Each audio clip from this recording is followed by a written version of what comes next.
Hello and welcome to Cinema 105, Media and Society. So we're back for another lesson.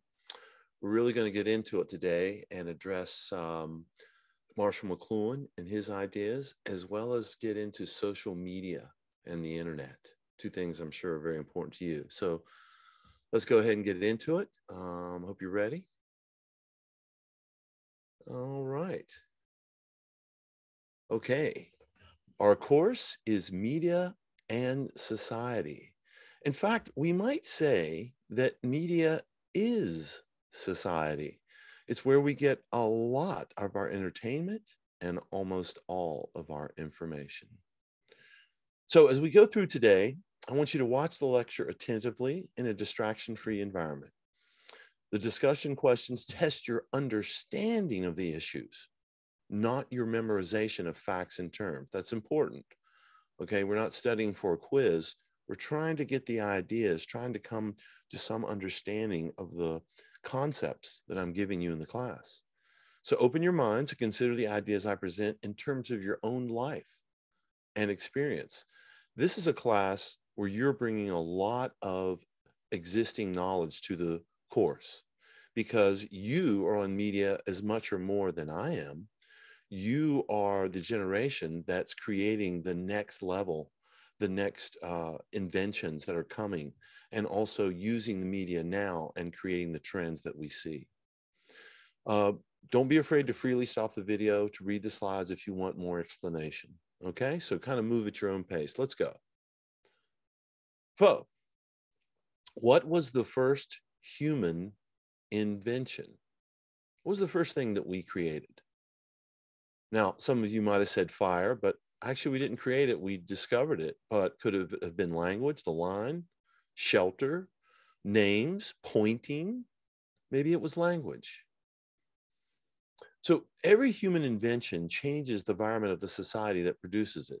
In this class, we will study the effects of technology and media on society. And we know that that's happening. So look at how far we've come. Used to have just one phone in the house and everyone rushed to see if it was for them. Now, everybody has devices. Everyone's completely wired in. We've gone from having stacks of paper and storing information on paper to storing it digitally. So about that phone, about that cell phone, it has a camera. It has files on it. So now it's become your filing cabinet, maps and GPS. It has a library of information that you can access. Also, it has your music, and let's not forget games, all on a single device. That's never existed before in human history. So think about your grandma growing up. Okay, so she had heat, probably running water, electricity. She may or may not have had air conditioning. Remember, it only came into invention in the 1960s. So, and it was a novelty and a luxury for many, many years. Telephone, TV, car. Maybe if she's younger, she had a computer, but she didn't have, constant Wi-Fi, a smartphone, games, VR, buds, streaming, none of that. Life has changed dramatically, mostly because of our technology and media. So with the smartphone, we have endless choice. It's incontrovertible that the smartphone technology has yielded many benefits. Here they are, okay? We talked about them. All of this is at your fingertips. It's a very, very powerful tool. They say a smartphone has more computer technology and is faster than the computers that helped send men to the moon. And here we can see its unbelievable rise. Currently, 83%, or really 84% of humans own a smartphone. That includes a lot of people. Remember, only 53 or 55% of the population in the world lives in cities. So a lot of those folks that are making up that 74% live an agrarian lifestyle, but they still have a cell phone. No other technology can compare to the penetration of the cell phone. So look at this chart. This shows that we lead media-driven lives. Each one of these stats is indicating how much data is being created on the internet every minute of the day. So are we in a media revolution or an obsession? So here's Gen Z's rate of cell phone use. 55% are saying they use 5 hours or more. 26% say 10 hours or more. Okay, so these smartphones arrived in 2007 and they've taken over the population, not just the youth, but the youth today have them as early as 10 years old. Earlier, 10 years old is the average. So I'm not picking on the youth. We're all obsessed with our cell phones. In fact, Americans spend 50% of their day consuming media and technology. 7 hours of sleep, that's 30%. That leaves about 20 hours a day for just hanging out with Fido. Media and tech consumes 12 hours and 4 minutes. Now, that's anything. Think about it. Radio, reading a book, that's still media. You're not interacting with humans, you're interacting with media. You are in a media environment. So media usage, here's a further breakdown. You see that a lot of the digital technologies are really starting to take over. Newspapers, magazines, other traditional media beginning to fade. Television, still a strong hold. Let's look, 7.6 screens in the average American home. So that's TVs, computers, phones. 53% of American homes have video games, and 84% of the population, the world population, has a smartphone. It's much higher for the United States, probably in the 90s. Daily time spent with media. Here's a sort of an average. You can look over these numbers. 6 hours, 53 minutes. This is the average for the world. Okay, so we're seeing that we lived in a media-obsessed society. In fact, media consumption is increasing, and we say media is society. Think about it. Nearly all of your info is through media. Culture is delivered via media. Youth culture is media culture. In this time, most of you can't leave your home without your celly. I'm guilty. Media creates our desires, our fears, and of course it keeps us connected to our friends. Okay, so here we see various countries and their usage. I had Mexico marked out. Looks like my bar moved, but this is Mexico, actually higher than the US. Here's the worldwide average. Isn't that interesting? We think of the US as being maybe more tech savvy than Mexico, but that's not the case. They're using the internet even more. Here's an overview, 5 billion people. 63% of the population is using the internet. Okay, so the internet is also, it's the only real technology that can compare to the penetration of cell phones. Here's a nice breakdown of technology adoption rates. So once new technologies are introduced, they take time to be fully adopted, all right? First, they're novel, but over time they become essential. Okay, the world is now dominated by these devices only 100 years or less.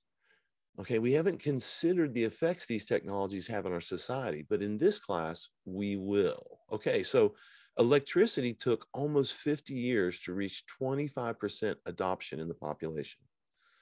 Think about that. Electricity is invented in the early 1900s, and it took that long.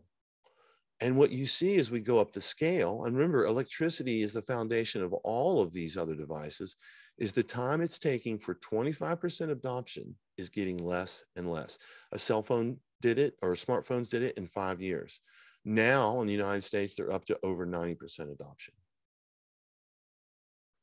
So when people adopt technology, there is a cycle or a bell curve. You have your early people, the innovators, the people that are close to the tech and have the money also. Then you have your early adopters, youth, tech savvy, coastal people living in cities tend to adopt technology early. Then there's a bit of a chasm, and then you see the early and late majority come in. At the tail end are what they call the laggards. These are people who are going to only adopt a new technology once it's ubiquitous, once it's everywhere, and they have to, okay? So this is just the cycle that almost all technology goes through. It doesn't happen instantly from the date it's invented. It gradually gets adopted over time. But that amount of time, that adoption rate is increasing. So here we see examples of various technologies. You'll notice that the line of adoption is much more flat. It's much slower. And as we get closer to modern times, it gets very sharp. So what we see is the rate of technology adoption getting faster. All these technologies build on one another, and people get used to technology. Therefore, the adoption rate goes up. Plus, our technology is getting faster. The inventions are coming quicker. Here's internet use over time. You can see a pretty steep hill here to getting to this point, leveled off a little bit in the last few years as we reach most of the people who have access to electricity. Here's the world breakdown for internet adoption. 93% in the US, we'd expect that. Central America, 70%. As you look around the world, some of these numbers might surprise you. The US and Northern Europe are the highest. India lagging behind at 46%. Various places in the world and their adoption. The point is, the internet has become nearly universal, and in most places have over 50% adoption. So one thing we want to think about is new technology obsolesces old technology. To obsolesce means to make something obsolete, not destroy it, but it's when a new technology replaces an old technology and makes it out of date. So this happens whenever a new technology is introduced. They make other things obsolete. So cell phones made landlines, maps, cameras obsolete. You don't need to carry a camera and a map anymore. You have that on your phone. Conversations with strangers, memory and skills, perhaps even education. The internet has made college education obsolete. Some people say so. So take a look here. We have mobile. Mobile, we see this market growing tremendously in the 2010s, just exploding and slowly taking a little bit off desktop, TV, and the radio market. As more people have pushed their media absorption to mobile, these other medias haven't become obsolete yet. I'm not saying that, but their reduction, they've seen a reduction in their consumption rates. So now we're going to talk about the hidden effects of the web and smartphones, okay? So not looking behind the curtain a little bit, not just looking at the obvious things, but how they might have changed society. For one, they've enhanced individuality. You have all the entertainment you need right in your hand. They've enhanced mobility and travel, makes it much easier to travel now. They've enhanced media absorption and obsession. They've increased advertising reach, tech dependence, and also social activism. Here are some signs you may have what we now call smartphone addiction. Very common, not just amongst the youth, but older adults as well. The smartphone has created, and the internet combined, have created new social issues. They've created a global village where we're all connected. They've introduced privacy issues, surveillance issues. They've created relationship issues that never existed before. A new accountability because you can be reached at any time, a new expense, and a new dependency. So have you ever felt a phantom ring in your pocket? Phantom ring syndrome is the belief that your phone is ringing when it actually isn't, and repeatedly checking it. I think when I've taught this class live, most students agree that they've had this experience where they feel like their phone is ringing and they check it. So here's the thoughts of a dire old man who is very critical of technology. One of the professors will be studying. Humanism is antiquated, has given way to scientific and technological training because the environment in which the student will be immersed is, first of all, no longer a human, but a technological environment. Isn't that true of us right now? We're not having a human interaction. We're teaching a class completely mediated through technology.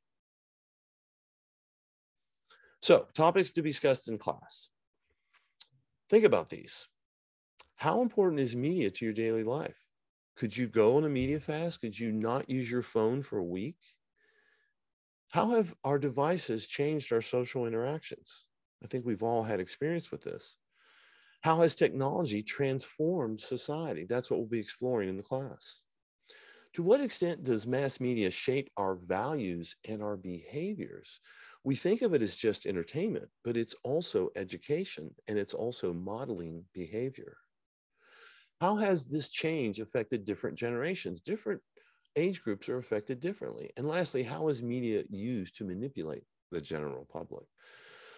So Jacques Ellul, a French philosopher and writer, wrote an important book about technological society. In his book, he explains in bold terms how the logic of technological innovation conquered every aspect of human culture. So he says machines, whether mechanical or digital, aren't interested in truth, beauty, or justice. Their goal is to make the world a more efficient place for more machines. Now, as an example, if you go into a warehouse that is using robots to pull items, these robot warehouses can't have humans in them because their movements are random and the robots can't see them. Their robots' movements are programmed. The minute you introduce a human, you can have accidents. So we live in a technological society, okay? Facebook's mantra was to move fast and break things. And this epitomized the technological mindset during the 90s and the 2000s. A lot of young companies and entrepreneurs came in, Uber, Airbnb, and they broke society. They disrupted. This was the word, okay? So technology, Facebook technology introduced hate speech arises on Facebook. Bots are used to monitor the hate speech. People are still dissatisfied. They complain of censorship. So what you have now is technology being used to solve the problems of technology that's already been created. So leading to further disruption. Technological society. Their proliferation, talking about technology, combined with our growing dependence on their services, inevitably leads to an erosion of human freedom and unintended consequences in every sphere in life. So it doesn't matter if a drone's delivering a bomb or a book or merely spying in the neighborhood, because technology operates outside of human morality. Technology tolerates no judgment from without and accepts no limitations. So examples. In a technological society, a dam performs better than a running river. A car takes the place of pedestrians, and it may even kill them. And a fish farm offers more efficiencies than natural wild salmon migration. So with technology, we've come to control, manipulate, and own nature. Technology leads to standardization. Now, I'm not saying this is a bad thing. I'm not anti-technology. I just want us to take note of the effects it's having on us. I love technology. We all do. It makes things like Uber and credit cards and McDonald's present all over the world. Corporations, you can buy some of the same products worldwide. But it's also led to genetic diversity. It's led to experiences like climbing Mount Everest, one of the greatest solo achievements possible, into a Disney park ride. So Ilou noted back in 1954 that history shows that every technological application from its beginnings presents certain unforeseeable secondary effects, some of which are more disastrous than the lack of technology would have been. Now, he takes a very dire position. In this class, we're going to try to be neutral. We're going to say that technology offers services and disservices, okay? Things that benefit us as a society, and then problems that are created by the invention. And every piece of technology does this. Every technology, every piece of media produces services and disservices. Now, we don't want to say bad and good because that's a value judgment, okay? And very often these services and disservices flip or change over time. Let's examine. So here's some terms I want you to remember. We've talked about services, disservices. Also, I want to bring up unintended outcomes, unforeseen, unplanned results, which could be services or disservices. Everything we invent has an unforeseen change in our environment. Technological adoption, we talked about that. That's the rate at which new tech is taken up by a population. And then I mentioned the word obsolesce, to make technology outdated, forgotten, usually with new technology.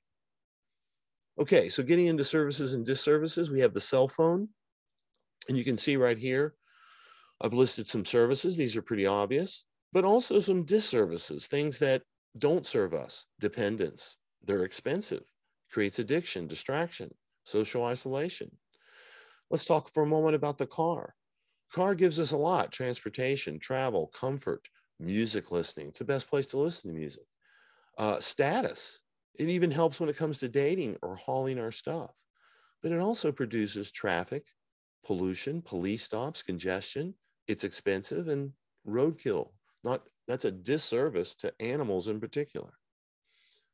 So services and disservices, freedom, style, privacy, but also traffic, pollution, exhaust, and climate change. These are disservices of the car. We didn't intend those when we invented the car.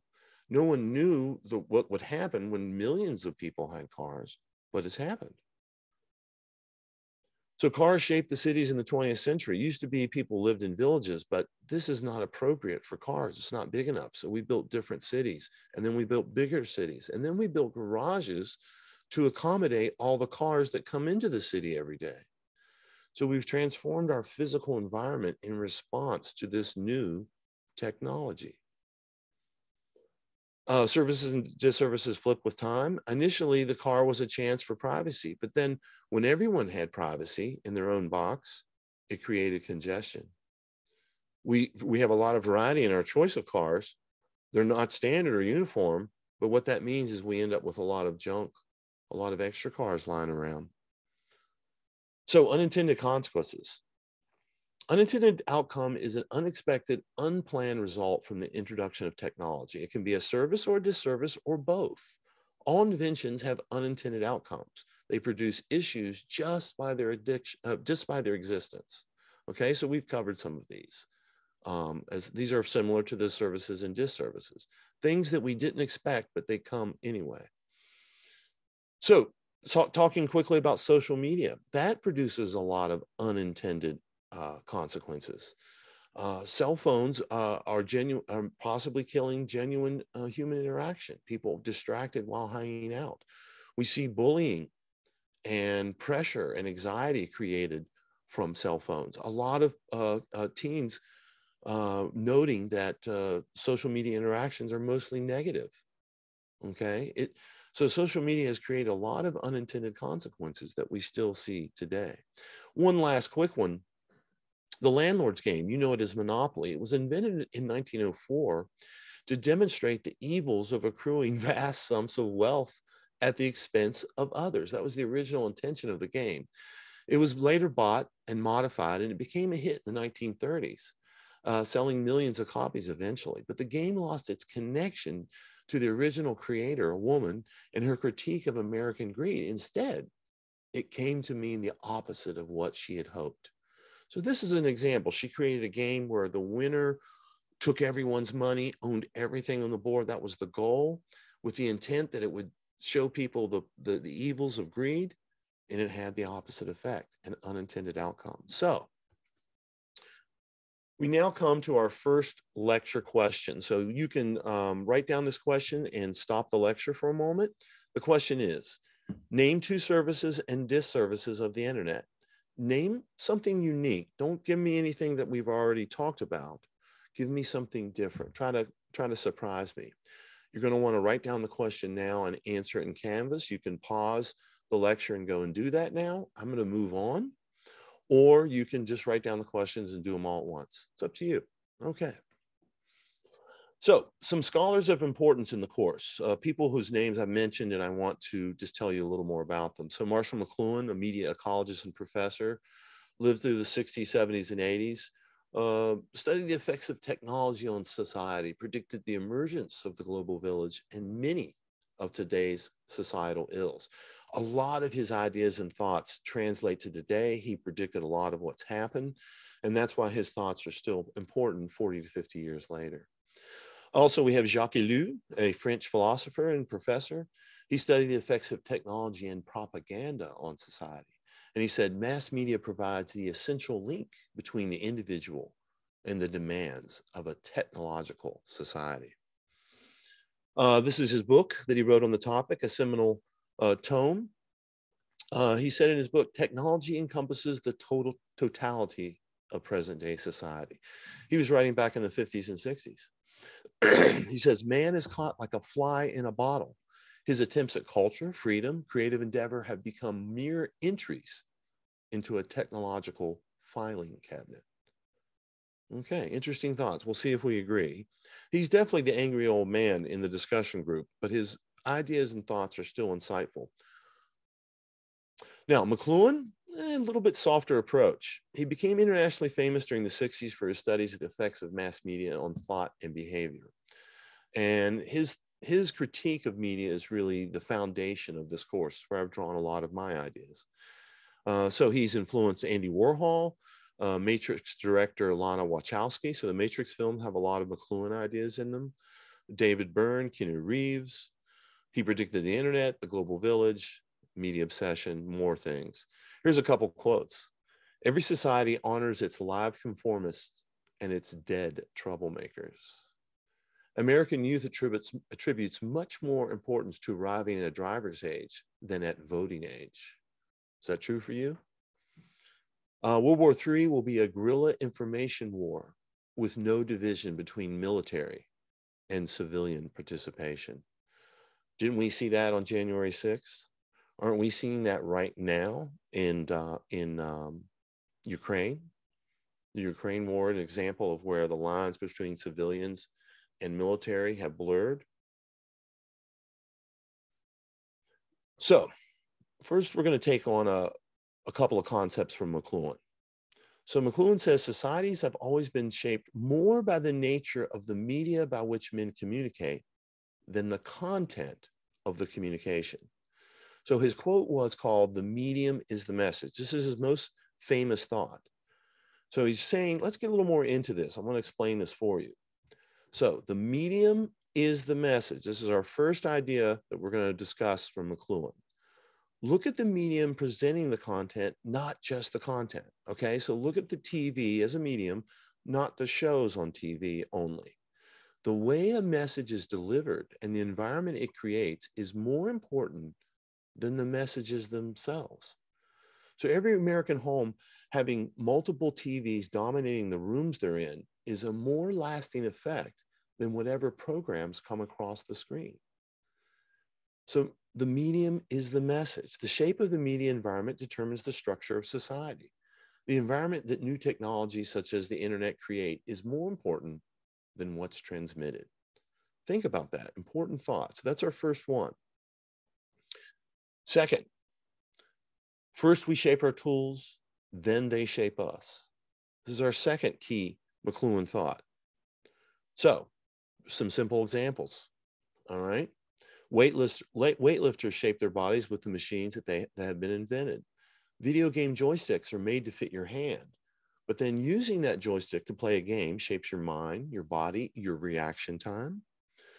Major League Baseball's pitching arm is going to be much larger than his other arm because it's being used to do an amazing job day after day. High heel shoes make us taller, but they also deform the feet of those who wear them. Ladies, you know that. Sitting at a desk shapes your body. So take a look. Nearly all Americans suffer some neck and back pain from sitting and working at a computer daily at home and then at work. Our daily life demands less physical activity, so we accumulate sedentary time from sitting at school, work, cars. And, you know, what you do a lot of becomes you. So sitting at the computer hunched over, particularly looking down at a laptop, leads to a spinal bend that's not good for you.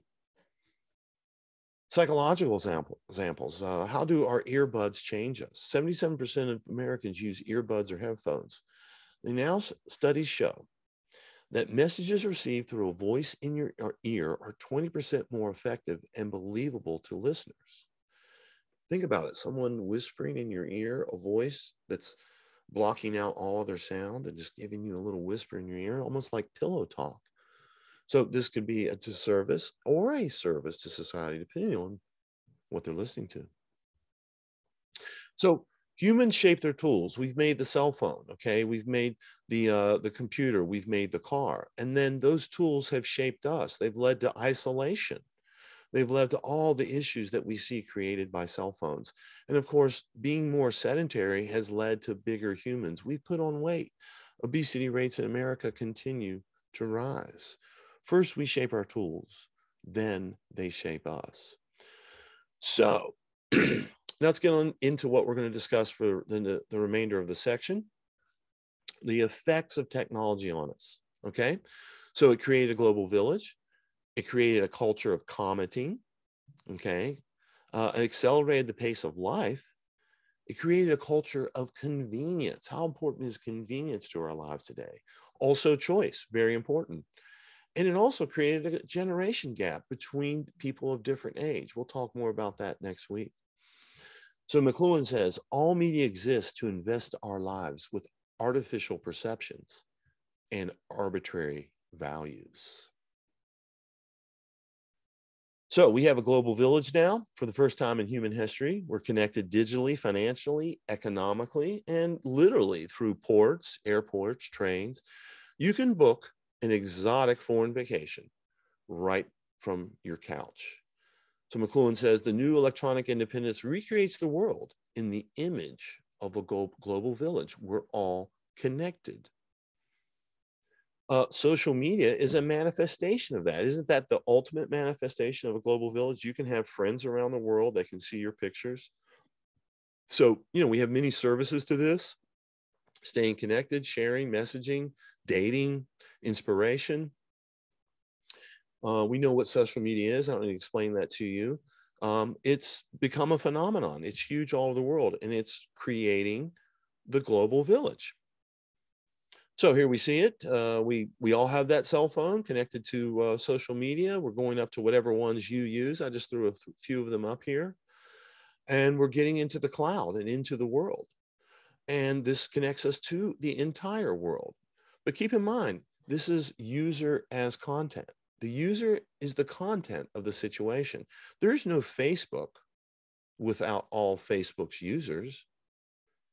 Okay, it's the users that create the content. So that's another McLuhan quote: user as content. Social media has evolved over time, starting really as early as back as 1985 with AOL, and it's grown and grown and grown. You guys know many of these highlights coming forward in time to where we now have TikTok as the dominant form for the youth. I'm not going to explore all these details, but what I want to do is look at the various stages that media go through in relationship to social media. So all media go through this. Remember, we have our adoption rate, but also it looks a little something like this. So the relationship that the public has to the media changes. They go through various stages. The public relationship to any media progresses through stages of curiosity, to love, and then to doubt. So first the media is fringe, then it's the latest thing, then it's loved, then there's a backlash, then it's hated, then it's written off. Okay? So, social media, the early years, okay? We had some early years in the 90s. LinkedIn appears in 2002, MySpace in 2003, Facebook in 2004. Now, I don't think I joined until 2006, 7. That's in the initial years, it was only on certain places, only on a campus. At first, social media is a novelty. Audiences scattered. Early adopters. Interactions are mostly sweet, friendly. It's a new plaything. And the mainstream media largely ignored it. Social media explodes in the late 2000s. That's when most people came on board. Twitter emerges in 2006, a new, different form from Facebook and MySpace. Facebook eclipses MySpace, and eventually a movie is made. And the adoption becomes nearly universal for 20 to 40-year-olds, okay? I believe I was in my 30s at that time. It becomes an essential social tool, spreads worldwide, and seen as a tech marvel. Okay, social media blows up in the early 2010s. Streaming arrives in 2011, which really transforms mobile communication, because now you can watch video right on your phone. Websites begin to adapt to mobile presentation even more. Competitors emerge: Instagram, Snapchat. And 2012, Facebook goes public for $1 billion. Adoption is nearly universal. Mothers are now sending friend requests to kids. More features are introduced. Facebook becomes the phone book and events calendar, and the content evolves. But then the backlash begins. The negative effects of social media emerge. Facebook buys out Instagram. Hate speech and trolls begin to grow. Privacy and security issues emerge. The platform evolves, but people begin to squabble on social, and resentment builds, even as Facebook stocks go through the roof. Then eventually Facebook becomes hated in particular, and to some extent, all social media. Data breach tarnished the rep. Facebook is found to be profiting off user data. Hate speech on socials is increasing. Zuckerberg even testifies before Congress, and many people delete their account in response. This is through the 2016 through 2020. Eventually, we see TikTok emerge, and it's seized on by the youth as an alternative to Facebook, almost rejecting and obsolescing or starting to obsolesce Facebook. And we see social media now featured in talk shows, opinions referenced and sought. This is an example of old media trying to become more participatory, trying to include the audience through social media in the broadcast. So what we've seen is a real social media evolution. We don't know what's coming next or who it will be for. Now, despite these scandals, social media still thrives. As we've shown, we see many U.S. adults. So it's not just the youth. People think it's a young thing, but it's not. 72% of U.S. adults population use social media. 73% regularly visit YouTube, Instagram, Facebook. Okay, Snapchat's here. We don't have anything for TikTok. So this has been growing. This is nothing new. Now, there are consequences, okay? Teen social media use is drastically increasing, and it's leading to addiction, okay? There's all kinds of services talking about a social media obsession. Now, this is particularly acute amongst the young. And some former Facebook executives have, after the fact, realized that they engineered a force beyond their control. Here's a quote: "The short-term dopamine-driven feedback loops that we have created are destroying how society works." So what he's talking about there is when you check your Facebook and it updates, or your social media, any social media, it gives you a dopamine hit. You're getting new information. Very similar, by the way, to slot machines. You put in a quarter, you pull the lever, ring, a new chance, a new opportunity comes up. There are many disservices of social media. We've talked about some of the positives, but as you can see, the list is quite long here. Many users see the media as especially negative venue for political discussions, okay? Studies have found that the top 5 social media platforms are associated with bullying, body image issues, and even fear of missing out. So producing a lot of anxiety in the public and just leading to a lot of animosity, okay? It's really given rise to a culture of commenting, okay? Today, the youth expect to interact with their media. The comment section is where the action is for some younger generations. Commenting is like breathing to Generation Z. And this is one of the most important things that I've learned teaching this class. I had no idea. My generation, or at least me, I didn't go to read the comments. I just wanted to watch the video.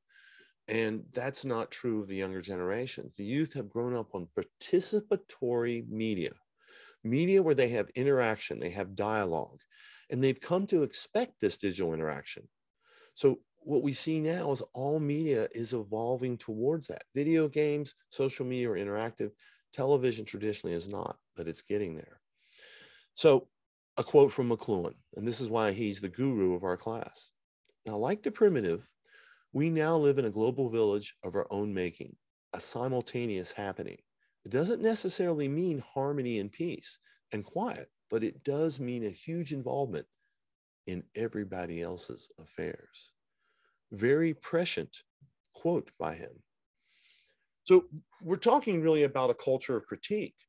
People go to the internet, they go to the socials to really possibly attack people or just get into an argument. The comment section has become where angry people go to express themselves, blaming people, attacking small mistakes, fanboys, trolls, lurkers, cyberbullies, virtue monitors, gatekeepers, and incels. We see a lot of folks commenting the prevalence of arguing on their social media. It didn't start this way, but this is what it's grown into. And it's growing further. The commenting is turning into canceling and activism. So here's just some stories I pulled about social media. These are just headlines. And so now the commenting is turning into canceling. We're going to cancel someone, try to eliminate their career, not discuss them in any shape or way, make them invisible, erase them from the internet. So this leads us to question 2, everyone. How has social media shaped current society? How has social media shaped current society? We said first we shape our tools, then they shape us. So how has social media shaped us? So you can write this question down and answer it in Canvas, or you can pause the video right now. You can do that, or you can write it down and do them all at the end. It's up to you, but move at your own pace. Okay, last section. Here we go. I'm going to keep rolling. It's going to be easy because modern society is designed to be easy. Convenience, speed, choice. These are the hallmarks of our modern global, technologically wired society. Endless choice. Americans have become used to it. Online shopping makes it even easier. Endless choice from Netflix to Amazon. You can stream content and you can shop 24 hours a day. Now, the pandemic further enhanced this, habituating people to ordering online. We now live in a globalized, instant delivery economy. Now, it's been hampered by supply line shortages and different issues, but up until now, we have had a perfectly smoothly running global economy where everything's available at our fingertips. So this is about choice. It's about speed, and this leads to a convenience. Amazon shopping has made consumerism really easy, okay? So many goods at your fingertips. But think about food. In America, they don't do this so much in Europe, although it's changing. We have food service that's set up for convenience, not quality or care, personal interaction. If time is precious, efficiency wins, particularly in America. Get in, get what I want, get out. And, this is going to create what's called a paradox of choice. So when you have an abundance of options, it creates a poverty of choice. And what studies show is that when people have more choices, when consumers are presented with 10 or 20 relatively equal choices, they actually will buy less. They get confused, they get overwhelmed. There's sort of a sweet spot in the number of choices. Too few choices, not good. Once you get too many choices, people buy less. This is called the paradox of choice. So another way of putting this phrase is a wealth of information creates a poverty of attention. Okay. So if we have too much information, we just can't pay attention to it. Isn't that true? Sometimes we have too many options that we could be watching. There's too many news articles. I don't have time to digest it all. I don't have time to understand it. Okay, attention is a psychological tool we use to tune out irrelevant information so we can focus on what's important.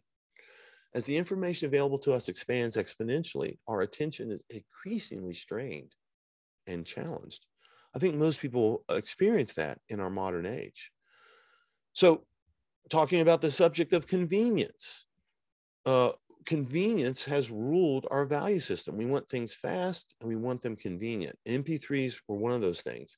They were really lousy experimental file type that got released to the public and caught on because they were easy to share, store, and use, but the quality was low.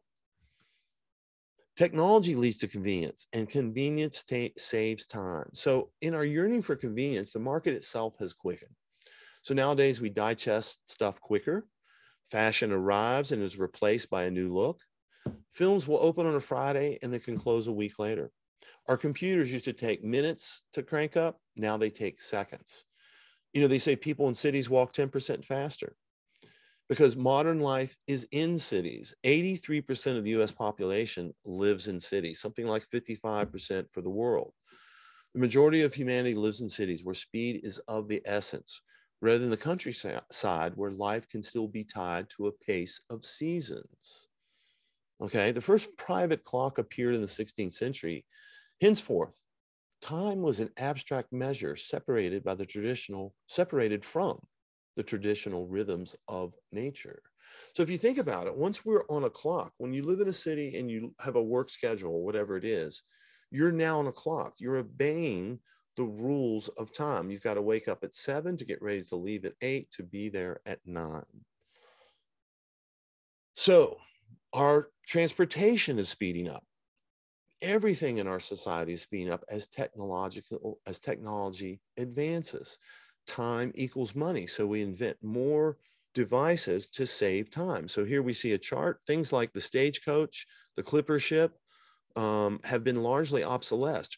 Rail is almost obsolesced in our country. The automobile has taken up. Now we have, originally had propeller planes. Now we have jet planes.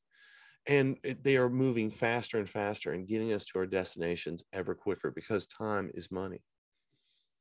COVID accelerated tech adoption. Okay, enhanced social media, online learning, streaming. That's why we're here today. This has enhanced the interest in students of online education. COVID had a hand in that. Saving time and speed are essential in this culture. Why? Why? Okay. So we've seen over the history of computers, the processing time has gotten faster. I put a photo here of one of the original computers. It took up a whole room. It would take days to process something that now we do in seconds. After machine, after machine, after machine, it's gotten much faster. And we're leading to what's called the singularity. And eventually, as we read here, the capacity of computers brain power will be equivalent to that of all human brains combined. Pretty interesting. It says here we will surpass brain power of humans in 2023. We'll see if that comes true. So we say life is speeding up, and it's official. It's been written about by a lot of articles. This one from the Independent. Things have just gotten quicker, and a lot of this has to do with technology. In The Great Acceleration, a book by Robert Colville, he says that we operate swifter today across the board. We eat faster and we talk faster. We run to catch a bus, which we pay for by simply tapping in. But we want to have a vacation. We want to slow down. And so we see people, advertisements for vacation, we see this sort of serene look. So why do we feel so rushed for time? Why is convenience such a value? All day we use technology to save time, but still feel like we don't have enough. In an era of time-saving devices, why are people always trying to do things quickly and save time? Has technology evolved? Has technology solved all our problems or created new ones?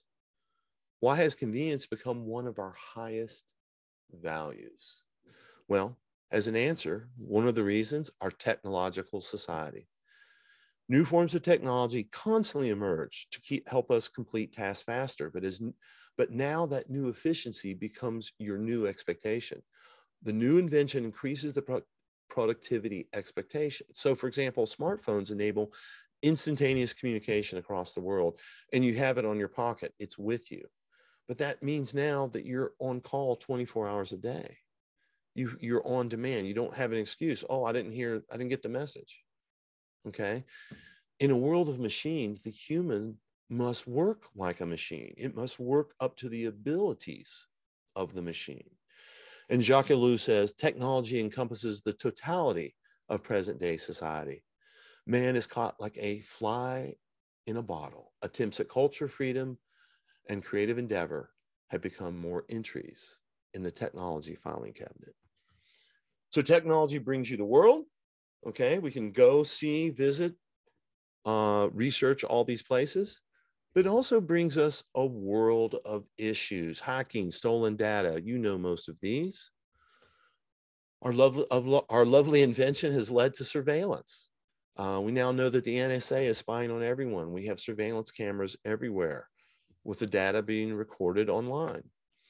Technology is still expanding. We have driverless cars on the way, AI, drone delivery, and the metaverse. We still haven't adjusted to our current tech revolution, okay? Social media and cell phones. Most people are behind on their updates, but technology progresses on without concern for human impact. Okay, have we fully adjusted to the impact of social media on our society? No, I'd say we're just beginning to contend with that. But now we have new technologies coming down the pike. Now, again, I'm not against technology. I just want us to think about the effects it's having on us. So what does the future hold? Well, clearly, if we look in the past, it involves merging with our inventions. Over time, we tend to merge with our inventions. This is another McLuhan idea.